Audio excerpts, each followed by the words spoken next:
समय के मारे थे।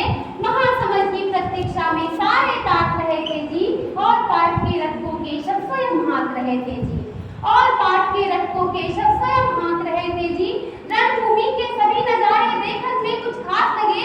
माधव ने अर्जुन को देखा, अर्जुन उन्हें उदास लगे। कुरुक्षेत्र का महासमर एक पल में तभी सजा डाला। 5 दिन उठा कृष्ण ने मुख से लगा बजा डाला। कहा कृष्ण ने उठा 5 और एक आंख को मीच जरा, गांडीव पर रख बाड़े को प्रत्यंचा को खींच जरा। आज दिखा दे रणभूमि में योद्धा की तासीर यहाँ, इस धरती पर कोई नहीं अर्जुन के जैसा वीर यहाँ, इस धरती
कोने कोने लाशों से पट जाते थे।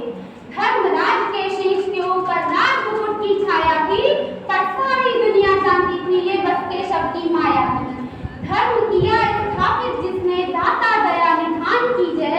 हाथ उठाकर सारे बोलो चक्रधारी